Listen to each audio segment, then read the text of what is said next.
We're going to look at Ecclesiastes. I know you've been looking at it already.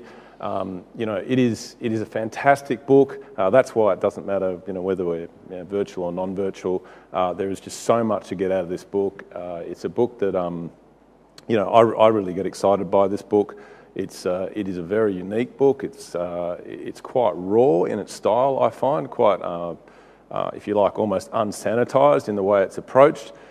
Which I think is an interesting thing to consider in the context of just trying to frame what we'll look at tonight. As I think Luke said, we're going to focus on pretty much pick up where Brother Phil left off. So we'll look at the back end of chapter 3, chapter 4 in the first study, and then a little more focused session in the second one around the start of chapter 5.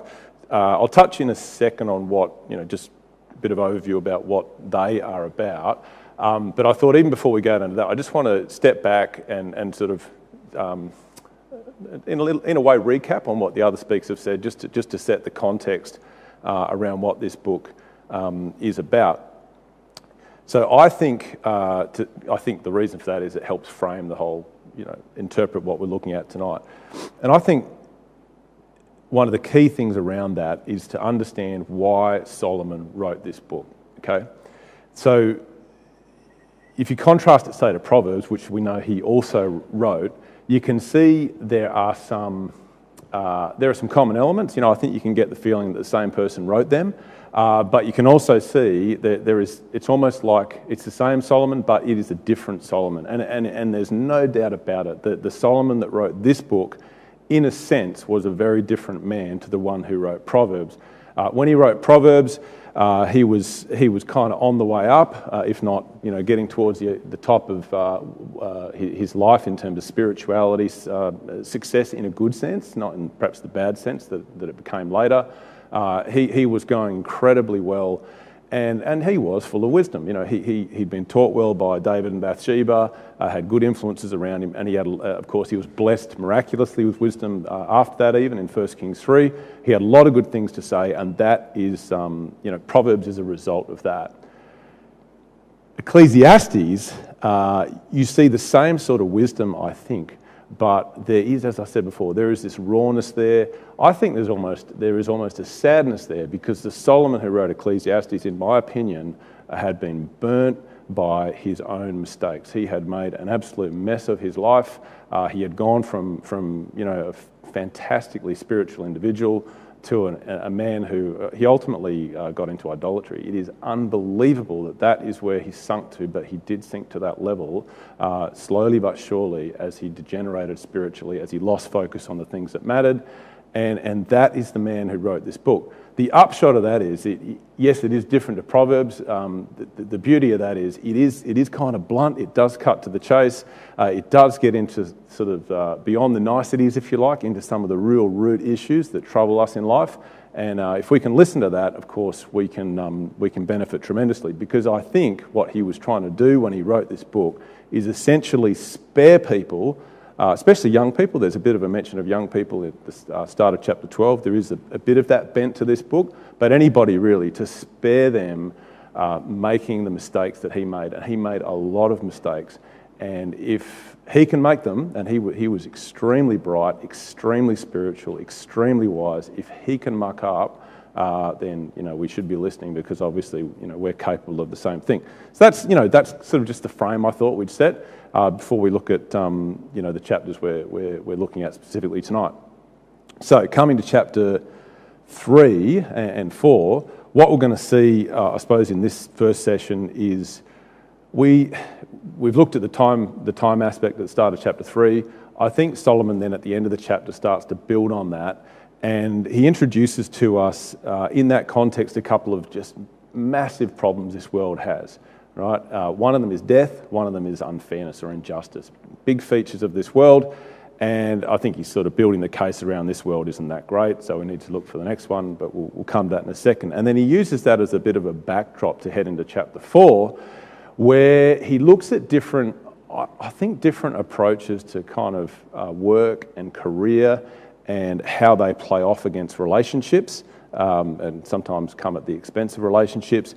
He looks at this whole package of this progression of people and how they work through these things in this life perhaps as a means of dealing with the problems of this world or coping with it or ignoring them. But ultimately, you can imagine he concludes none of it works and he offers an alternative. So that's kind of the first study. And the second one's more, it does extend off that. It is about our relationships, but more focused on relationships in an ecclesial context and particularly relationship with God's, because it's more around kind of worship and how we operate in that sort of context. So that's sort of the package of the verses. I think they do fit together in a way. I don't know if that was deliberate by the committee, but we'll give them credit that I think as a package it does work. I am looking at you now. I don't even know if you're on the committee. All right, so let's get started. Chapter 3. We have a picture of so that actually, what do you think that is? What little audience is here? A locust. I was hoping you'd say a grasshopper, because I could say you were wrong. I don't actually even know what the difference between a grasshopper and a locust is, but that's a locust according to Google. But I did notice that you also see grasshopper when it looks like the same thing. So maybe they are the same, but locusts are synonymous or kind of famous for basically when they get in large numbers, they do an awful lot of damage to crops. So in the secular world and even scripturally, Pharaoh, that sort of thing, they are kind of related to judgment. Okay, so I'm going to use pictures like this for most of the little sections we'll look at, just to sort of, give you something to latch onto from a memory perspective. And it's a little bit of a salute to Solomon because he did like studying nature. That comes out in Proverbs, comes out a little bit in this book. And to some extent, our Lord Jesus Christ taught that way too. He used real life things. So we're going to sort of, give a salute to Solomon. We'll try and use natural animals and things just to help draw some of the lessons out. And the first one is about judgment. So we've got ourselves a locust. And what this is about is, this is about there is part of us that as we look around us, as we look at the world we live in, we have an expectation, sort of, and it's logical and it's reasonable, that things are going to be fair, that things are going to be reasonably fair. Someone does something bad happens. Someone does something good happens. There's a cause and effect there. And that is rational and it is reasonable. But Solomon says it is wrong. Do not expect that in this world, and we need to face up to that. So he talks about this in chapter 3, verse 16 and 17, which is where we're going to start. This is not the only place where he deals with this. This theme, like a lot of them, he weaves them in and out of the book, and it actually gets dealt with more heavily. So I guess one of the other speakers will, God willing, deal with it. Chapter 8 and 9, it's a very heavy theme through that, bad leadership, and the consequences of that. But he just touches on it in the context of this time chapter, I think because part of the solution to dealing with this does relate to our perspective on time, which I'll come to in a second. Right, but first up, he introduces this problem of injustice. Now, I have on these slides, I've got sort of, obviously that's the Bible, and got some highlighting. I'm not necessarily saying you should mark up your Bible like that. Actually, to be honest, I haven't marked up my Bible like this. But you can, if it helps you put things into perspective, fine. I've sort of done things, negative things in red generally, and positive things in blue, and kind of things that are not quite necessarily either in random colours. So don't just copy all the colours because you'll end up with this colour scheme that makes no sense. But yeah, red's sort of the negative. So on the injustice side of things, we've got this, and he emphasises it by saying when he looked around, in the very places where you would expect things to be, really just, the place of righteousness, as he calls it there, that even those places where the standard should be super high, it wasn't great. He did not always see justice being served at all. And this really, like a lot of things he reflects on in this book, it really frustrated Solomon. He found this difficult to behold. And he gives us a little taste as to what he thinks the solution to this is, where he says subsequently, he talks about, but there is a time for every purpose and for every work. And I think what he's saying here is, again, not surprising that it's set in the context of chapter 3, which is the time chapter. He sort of says, don't get frustrated by this. Don't get frustrated by the whole unfairness thing, because it is real. None of us like being treated what we think is unfairly. It really hurts. We don't want to see it happen to someone else either. But he says it will happen, and the solution to that is not to seek revenge or to just wish it didn't happen, because it will happen. It is to look at it through the lens of a long-dated view of time, okay? Because in due time, God will sort it out, right? And he says this again later on in the book, but it does take time. So our view of what we would like to be, a good version of justice is pretty much instant results. Someone cuts you off in their car and they hoon off.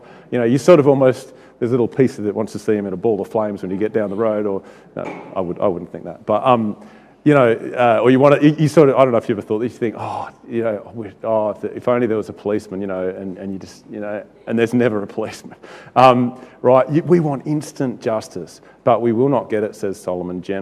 Maybe once in a blue moon you might get that, but generally it doesn't work like that, right?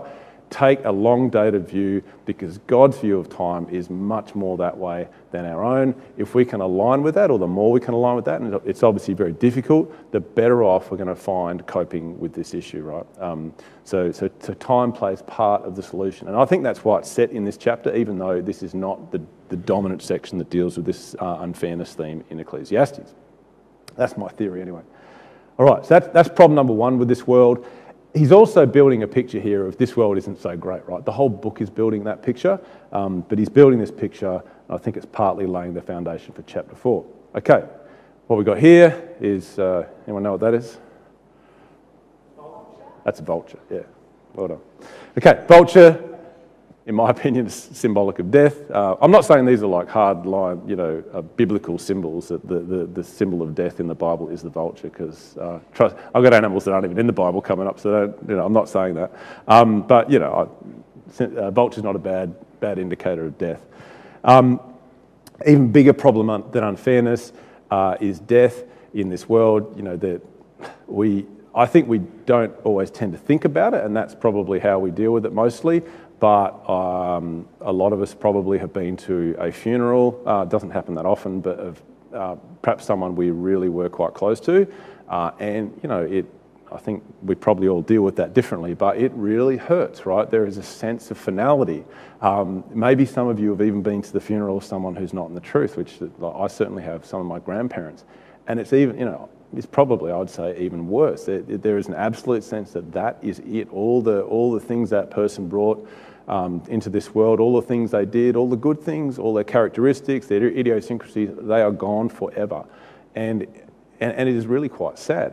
And it is absolutely an enormous problem with this world that there's nothing really anybody can do about this issue of death. It is final and it is awful. And probably explains part, at the risk of stating the obvious, why people are so petrified of this COVID virus, right? Most people don't have any hope. And if that gets them, that's it, for us. And I'm not saying we would welcome it with open arms, but if we get something like that, we know that if we're baptised and we've got the hope of the resurrection, it's ultimately long-term not going to be a problem if we've got that long-dated view, again, of time. Okay, so he deals with this. We won't go through all these verses in detail. It's quite a big section we've got in this one, because we've got chapter 4 as well. But just sort of quickly, we'll just touch on what he talks about here around this issue of death. And he sort of frames it. He doesn't sort of jump straight into the issue of death. It's certainly it's there. We're going to see that in a second. But he's got these phrases that, almost stepping back from that suggest the problem is, or the issue we really have. And he starts on it in verse 11. If we just read it, it's a bit unusual, hard to follow in the King James. But he says, "He made everything beautiful in his time. He has set the world in their hearts so that no man can find out the work that God makes from beginning to end." The Good News Bible, and yes, it's a fairly dynamic translation, but I think it gets it pretty, the spirit is good.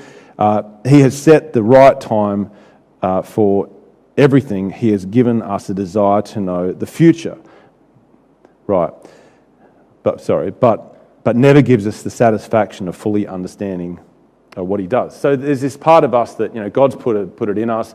We're not like an animal. We actually have this sense of eternity. We understand the concept of death. We understand that life does kind of end. And that is a frustrating thing because we want to know what is the solution to that, what is actually going to happen in the future. And so you get this sense in verse 18, he's got, man wants to see what's coming, what's going to happen. He wants to know what happens after death, verse 21. He wants to know what's after him, verse 22, right? So man has this desire to know what is coming, to know if there is something beyond death. And I think what he does in this section is he sort of deals with one of the common, one of the bad, if you like, ways to respond to this issue, right? Where he talks about, because if you think about it, what do most people do with this issue? They either ignore it or they invent a religion that solves it for them. So billions of people on this earth have got this problem solved by signing up for a false religion, because almost every single false religion, Christian or non-Christian, will tell you have an immortal soul, and once you have an immortal soul, you are good to go, right? So it markets like a dream because it deals with this problem. This is a massive problem, and most religions solve this problem for you. Unfortunately, they're not true. It's not true, but it gives a sense of comfort, I suppose, for the time. And I think Solomon was probably aware of that, and so he sort of says from the get-go, if you're looking to solve this issue, I'll tell you what not to do. Don't think that you are any different to an animal, okay? Because you are exactly the same as an animal in this sense. When you die, you die. Contrary to probably most religions around him at his time, most religions around us at this time today, nothing's changed. When you die, you die. I hate to break it to you. When you look at and you drive past roadkill or an animal, whatever, that is what happens to us. It's quite inglorious, but it is the truth, obviously without the hope of the resurrection. In an under-the-sun world, which is the kind of secular world we live in, that's it. You are the same, he says, as an animal.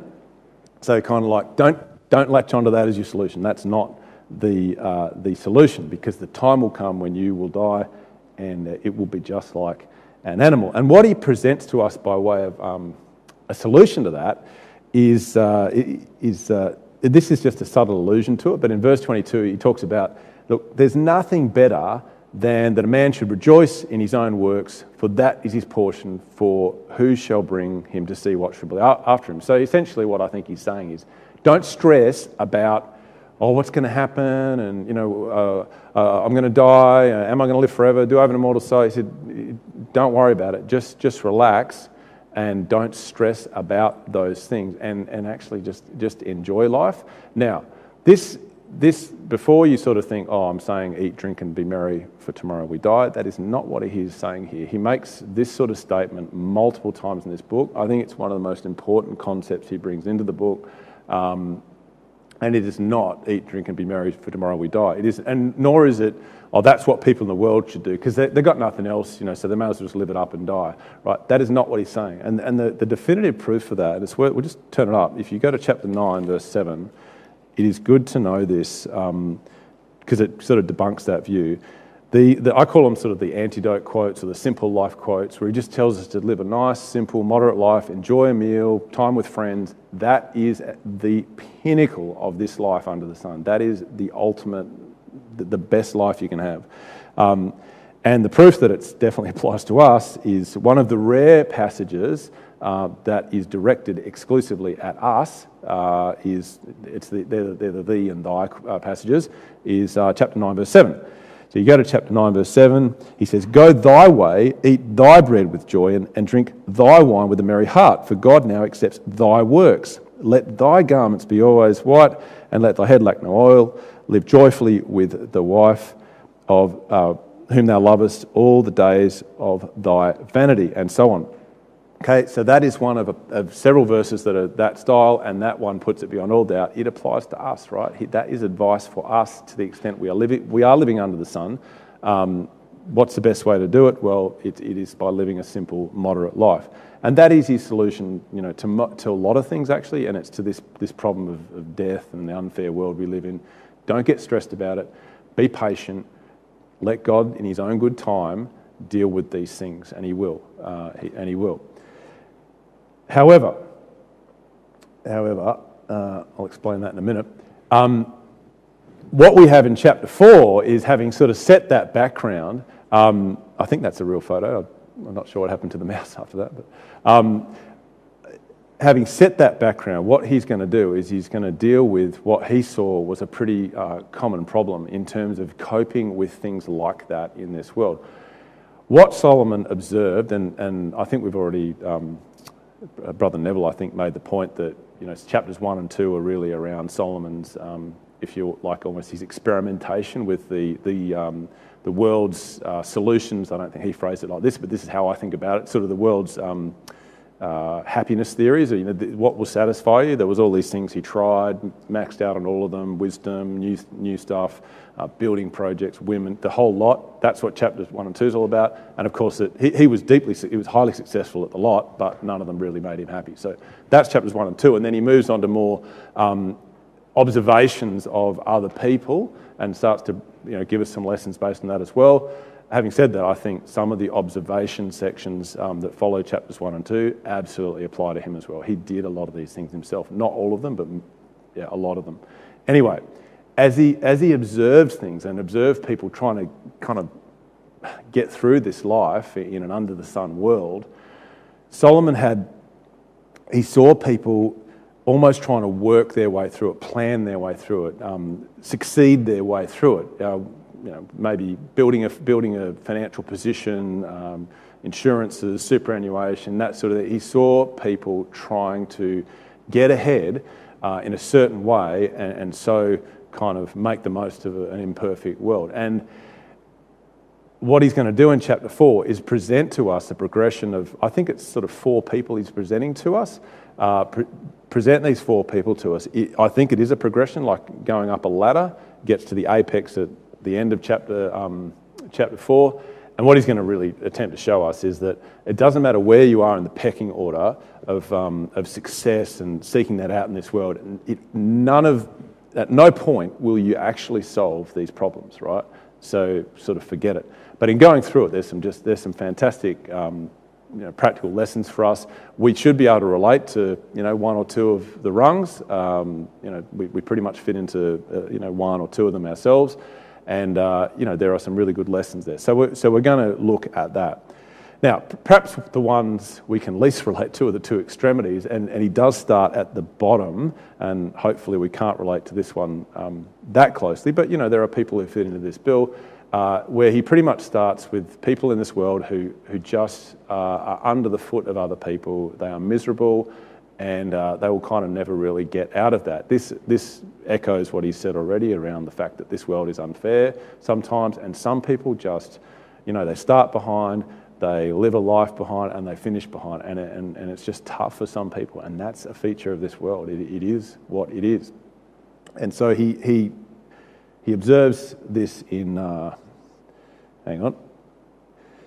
Yeah, start of chapter 4, verses 1 to 3, where he just raises this person who's essentially oppressed, right? I returned and considered all the oppressions that are done under the sun, and behold, the tears of such as were oppressed, and they had no comforter, and in the sight of their oppressors there was power, but they had no comforter, and so on, right? And he praises the dead more than the living, and so forth. So he looks around and he sees people who, and this frustrated him as well, and people who were just being treaded down by powerful people.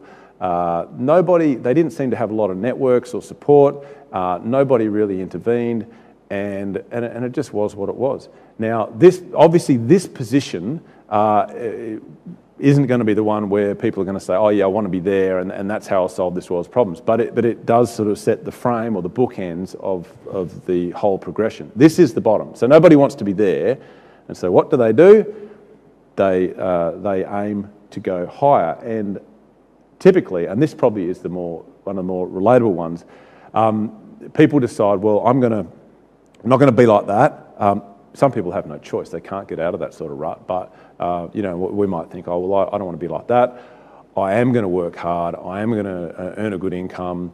and I'm going to rise above that because that's the last thing I would want. Okay, so here we have the donkey, actually a pretty positive symbol in the Bible because of its great work ethic amongst other things. But I'm using it as a symbol of the kind of the overworked donkey, and that is where Solomon is heading with this next example. The verses 4 to 6. He essentially introduces us to what I call the accidental workaholic. So it sort of gets worse from here. We'll look at the next person as more like a real super high achiever. But this person is a sort of person who doesn't really mean to be a workaholic, doesn't set out to be necessarily wanting to be super successful or anything like that. They just want to make the most of this world, earn some money, as I said, get ahead a bit. And live a decent life. But Solomon says even this person, the accidental workaholic, has got to be careful because what he had observed was a lot of people, and he definitely fits into this bill himself, but you keep going up the progression, it gets even more relatable to Solomon himself. He had seen people who got into this sort of mode, worked hard, they got travail, he says there, actually kind of succeeded at it, wound up with two hands full, fantastic image that he gives to us there, doing pretty well out of life, and he says it's actually a bit of a trap, this mode of life. Now, and we'll come to this in a second, but essentially what he's saying is two hands full is full of travail and vexation. So yeah, they get the stuff, they get the nice house and the car and the gear, the clothes and all that, nice life. But they sacrifice other things. We're going to see as it progresses on, they actually sacrifice relationships is the key issue that he brings into this. And anyone who's sort of had to work long hours or that sort of thing should be able to relate to this. It does come at the expense of time with other people. It is really a problem, and this world is sort of a bit addicted to this problem. In the middle of this, just as a bit of an aside, he makes this point about the fool folding his hands, right? Pretty self-explanatory, essentially saying, don't be lazy, right? So, and I've sort of slightly changed my views on this, what this means. I've sort of spoken on this before, and pretty much what I've said is, Solomon, nice balanced perspective. He's saying, don't work too hard, but don't be lazy, right? And that's true, that's logical and that's sound. He's already told us in Proverbs many times what he thinks of laziness and all the pitfalls of that. But I actually don't necessarily think that, and this is just my opinion, it's not definitive, but I think the sense of this and where it fits into the sequence of this chapter is not so much, let's balance the point, but it's more before you use I wouldn't want to be lazy, therefore it's okay to be a workaholic. But before you use that excuse, just don't. I know it's bad to be lazy. I know that. Read Proverbs. But that's not an excuse, right? So let's just put that to the side. It's not good enough to be, to end up in this workaholism, because you will end up with travail and vexation of spirit, and you will end up sacrificing relationships. That comes a little later. Okay, so he makes that point almost, kind of perhaps debunks that excuse. He does. We're going to see a bit more of that. He's good at debunking excuses, Solomon, later on. And then and this I love, and this is a feature of Ecclesiastes. I tried to articulate this in my introductory comments. Is he does not pull punches in this book. It is pretty unsanitized, and this is not the only time he does this. He gets right to the heart of the matter. He sort of cuts through not even superficial reason. He cuts through the reason for something, and he looks for the reason behind the reason. And this is an example of him doing that, where he pretty much says, so I'll read you from the ESV, it's a little clearer, I think. He says, man is envied of his neighbour. Then I saw that all toil and all skill and work come from a man's envy of his neighbour, right? So this is one of those passages where you sort of think, well, what, everybody? And he's basically saying, yes.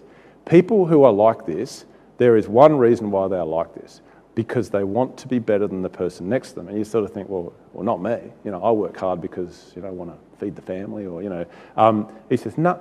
He says, my observation is, and he was extremely astute, He could read people very well. You know, we know the story of the women and the baby. He was exceptional, a type of our Lord in that sense, who was incredible at reading people. He just says, everybody who I saw like this, the root cause, and they obviously don't know it, and you know, none of us think it's us, is basically this sort of keeping up with the Joneses syndrome. Right?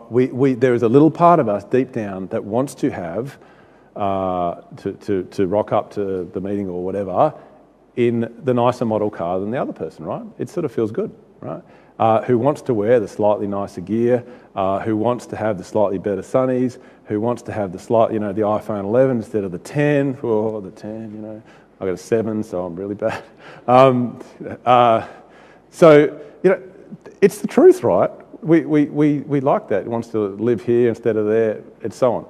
Keeping up with the Joneses. It is hardwired into our natures. It is deceptive, but it is absolutely a function of how we operate and why we sometimes overdo this. No doubt about it. And Solomon just calls it out and says, watch out for that, because I know that's what makes you do it.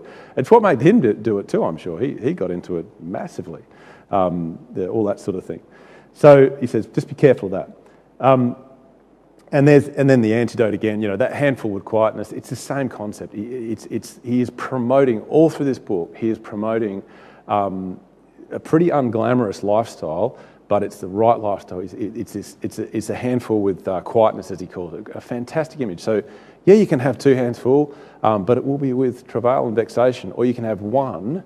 So, you know, I don't know if anyone's wearing Tommy Hilfiger, but, you know, instead of the Tommy, what are you wearing? So the nice Tommy Hilfiger shirt, you know, you got Target or something like that, or you know, maybe that's not a good example. But you can work super hard and have all that great gear, or you can step back, not do that. You won't drive as nice a car, you won't wear as nice gear, you won't live in as nice a house. Generally speaking, there might be exceptions, but he says you'll be better off, and so go for that one handful by way of contrast. Okay, so that's the accidental workaholic. Then we've got the bear. Again, that's not what he calls it, but that's how I sort of look at it. So bears are renowned not for being lonely animals. Lonely is not the right word, but solitary animals. They're not lonely because they don't care. They like moving. They like their own company, right? They like getting around on their own. And so I thought, for me, a really good symbol for the next character that Solomon is going to introduce to us as we move up the pyramid, if you like. Right? This person is getting towards the top. Right? They are elite. It says, then I returned, verse 7, and I saw vanity under the sun. There is one alone, and there is not a second. Yea, he has neither child nor brother, yet there is no end of all his labour. So he's a workaholic too, but he's like a workaholic on steroids. You know, this guy is super, super high achieving.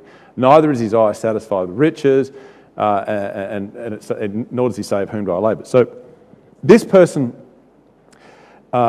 is, you know, I call him the high achiever, but he sort of cuts to the chase and he says, they might be a high achiever. He doesn't even call them that, but they're alone.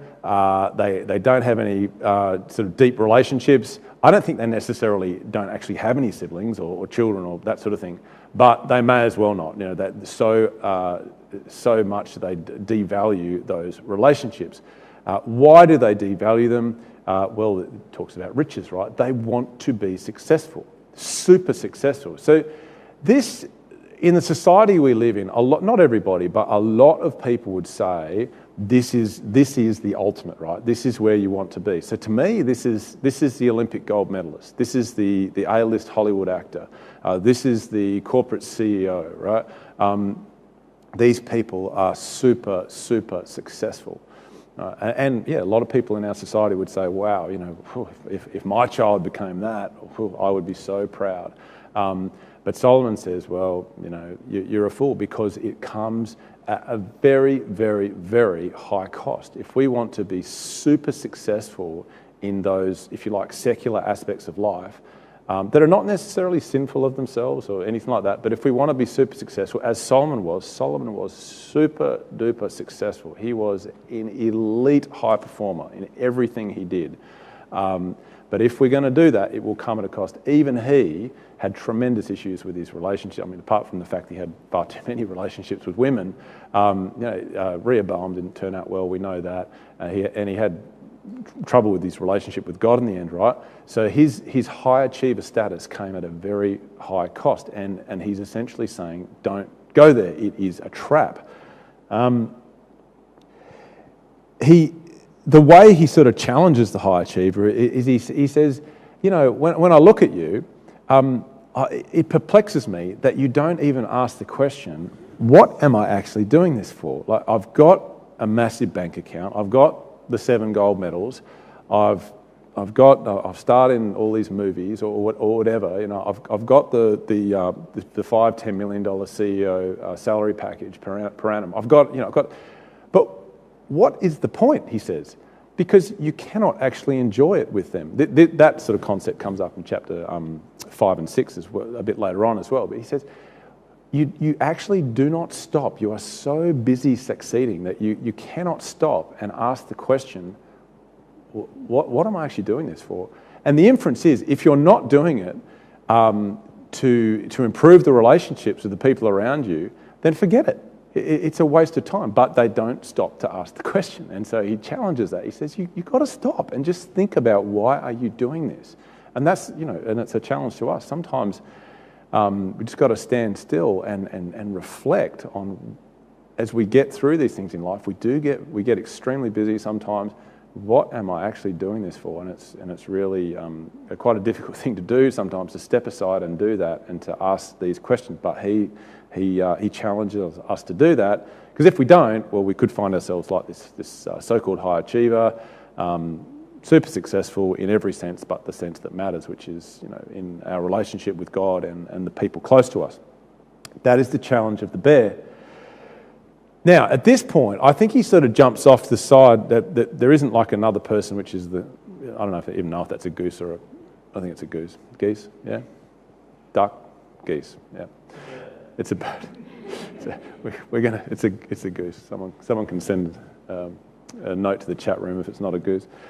Anyway, this isn't another person. There is another person to come. I've likened it to a lion, but I think there's a little tangent here for a second where he's going to really drive home this point about relationships, okay, which I think is a key theme in this chapter, where he's essentially going to say to the bear, and to a lesser extent, but still pretty much to the donkey, I want to prove to you guys what the problem is with your approach, where you are so sacrificing these relationships. I want to prove to you the value of relationships and why your undervaluation of them is not really sound. And so he ducks off to the side in verses 9 to 12. We'll look at them in a second, and deals with this. He looks to prove to them these things. Why have I got a picture of geese up there? They're flying in formation. I think most of us know that the bird. It's a classic example of teamwork, which obviously God has designed into them. Bird at the front takes the drag force, deals with the friction, then they rotate, and so on. The other guys sit in the slipstream. Very efficient way to operate. So classic, example of the power of teamwork. There is that saying. What's that saying about teamwork? There's no I in team, Yeah, so it's a bit trite though. If you ever hear anyone say that and you think, oh, that's a bit trite, what you say to them, you say, oh yeah, but there's several I's in individual brilliance. But that's not really Solomon's point. His point is the complete opposite of that. That's what the bear would say. So there's no I in team. We'll stick with that. So he's off on this tangent for the bears, and as I said, it's really for the donkeys too, where he's going to prove to them what why the devaluation of relationships, which is natural to most of us, is problematic. Threefold argument, pretty simple. First one, he says, and this is almost like from an under-the-sun selfish perspective, if you like. I'm not saying it's a selfish thing, but it's almost like just a logical self-preservation set of arguments, where he says, look, why would you so devalue relationships? Like, if you fall down, and you will, everybody hits a brick wall at some point. Trials will come. People in the truth, definitely trials will come to us. That's part of being in the truth. People not in the truth, they'll still come. Time and chance happens to all. That's Solomon's thought. The bad times will come, and if you have so devalued and underinvested in relationships, at that point there will be no one to pick you up, right? Because no one knows who you are, or they don't have any linkage with you, right? You've never invested in those things, and so it's just natural that where are they? Well, you were never there for them. So he says that's a problem. You fall down, and you will. It's going to hurt a whole lot more when there's no hand there to pick you up. The second argument, he says, is two lie together. They have heat, but how can one be warm alone? Now, there's an obvious sort of practical side to that. Two people might be warmer than one if it's cold, but I think it's best to broaden that to even when the times are good, even when you're not on the canvas, as per the first argument, even when you're not down on the mat, it's just better to have people around on an emotional level, on a physical level, right? We are designed and built with a need for affiliation. Humans have a need for affiliation, right, with other people. It doesn't matter how introverted you are, even if you're an introvert, that is the truth. Now, an introvert might rather catch up one-on-one, or be two-on-one with close friends. Might not enjoy going to suburban with 200 young people, but so that varies. But it doesn't matter. Everybody has a need for affiliation, and I think that's what he's saying in this verse. We are designed to operate with other people. And then the third point he says is it's sort of similar to the first one, but it's a bit of I think it touched a bit back on verse 1, the oppressor idea. He says, what if you find yourself on the mat because actually someone, not because just something bad happened to happen to you, but someone is out to get you, someone goes after you. Well, if you have allies, if you have people who you are close to, who love you and care about you, they're going to question that, and there's a likelihood that unlike the poor old person in verse 1 who has no comforter, they will step in. They will, even if they can't deal with that person, which maybe they can't, maybe they can at least comfort you. They can pick you up and so forth, right? So these are his practical, simple arguments to these individuals as to why their devaluation of relationships, one by accident, the other on purpose. The donkey, it's accidental. The bear, it's on purpose. Why, either which way, it is not right, and it's not even prudent. Even from just an under the sun perspective, it's not prudent. And so he makes the case for relationships, and that, if you like, is the heart and soul of chapter 4. Those verses, it's the tangent that sort of explains how all these examples tie together. Relationships matter, he says. Now, lucky last, he comes to, now we are at the top of the apex, right? We are at the top of the apex. And that's why I've used a lion. Now I know a lion is a positive symbol in Scripture, a lion of the tribe of Judah, but it's also, I thought it's a good symbol of a sort of has-been leader, like someone who's made it to the top, and the shine is starting to come off, and this is where Solomon gets to. He gets to the apex, but when we get to the apex, this is even more successful than the bear. This is like the supremo, the king, and what he's going to try and show to us is that even this person, it's not that great. It's not that great. It doesn't actually work. You can link this back to verse 1, right? You can say that the last person, the lion, is sort of the potentially the oppressor we encountered in verse 1. And so it goes full circle. So, and he deals with this sort of person, the person who makes it right to the top. The CEO of maybe the CEO of the biggest corporation on earth, which at the moment, is that Apple? Yeah, might be Apple. Whatever. The most successful athlete of their generation. Like a Michael Jordan or something. The hyper elite. Donald Trump. It's hard to say that and hyper elite in the same sentence, but in a sense, he has got the top job on earth. You could argue, or maybe the Pope. Either which way, right? There are these sorts of people who super succeed. And he pretty much says, forget it. Even these people doesn't work. They don't really get on any better in life than a lot of these other folks. He does this by presenting this king, and he contrasts him to a sort of young up-and-coming individual who pretty much topples him, and in so doing, he just highlights the whole fickleness of the whole system, how this king reached the top and then gets toppled, and that was that. So just look at the king first. So this is top of the rung. There has been leader, as I said. I actually sort of thought, it's not a perfect reading of this, but it made me actually think of Solomon himself, in a sense. You can liken him to the old and foolish king and his younger self to the young. Now, not entirely perfect analogy, because he didn't really come out of poorness and obscurity and that sort of thing. But, there's a little bit of this about, he was a better king when he was young than he was when he was old. Anyhow, this old foolish king, he can definitely relate to that. Wouldn't listen, couldn't be admonished. We're going to see that in the next study in the context of good and bad approaches to worship. That's one of the problems, is when we don't listen in a sort of ecclesial worship context. This king had that problem, could not listen, and that is a feature of becoming super powerful. I've observed that in my life.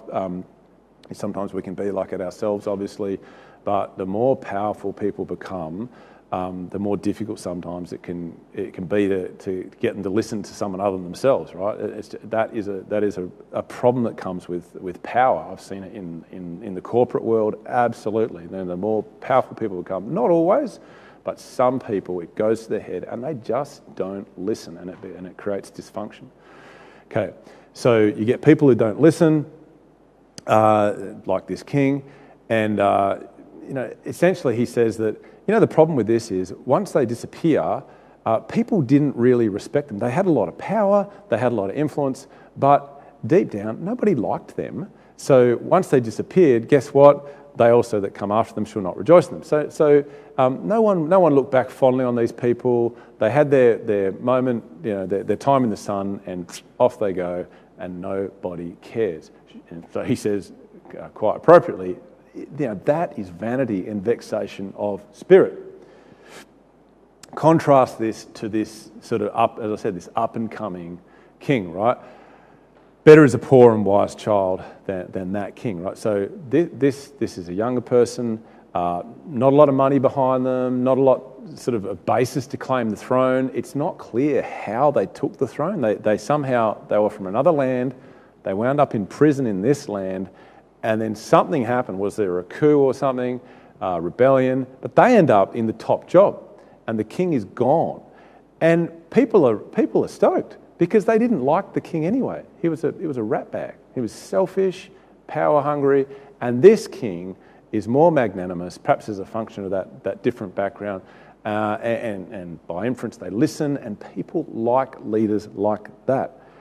But the real, the focus in this passage is not so much on the up and coming king. It's on the lion, the individual at the top of the apex. And Solomon is trying to show that getting to the top of that apex is vanity. It is a waste of time, because it's pretty likely if you get there, you're going to end up with a big head, bad behaviour. Definitely wrecking the relationships you have is probably part and parcel of that. And yes, influential, but not in a constructive way. And when you're gone, people are going to be doing cartwheels because they didn't like you anyway. So that is the pinnacle, right? That is the pinnacle. And Solomon says, what's he telling us? He's telling us the pinnacle is no good. So don't go there. So yeah, that's really chapters 3 and 4. I guess the conclusion of that section is, there are different ways to deal with the problems of this world. Some of them are good. That involves just patiently waiting, living that simple life, that antidote, being moderate in our approach to things, the one handful, if you like, as distinct from trying to do it the way this world would tell us to do it, trying to succeed or even super succeed, get lots of stuff, get ahead. That is a progression that doesn't matter which point, whether it's the bottom or the top or somewhere in between, which is more likely for us, where we pitch ourselves and where we end up, none of it will actually work. So don't get into the workaholism, don't get into all that sort of thing, because it will not work. Go for the moderate life, and that is the right remedy to the difficulties of this life. And of course, it sets the foundation for getting towards the next life, which is the kingdom of God. So hope that's been helpful, and we'll be back in a little bit and we'll look at chapter 5.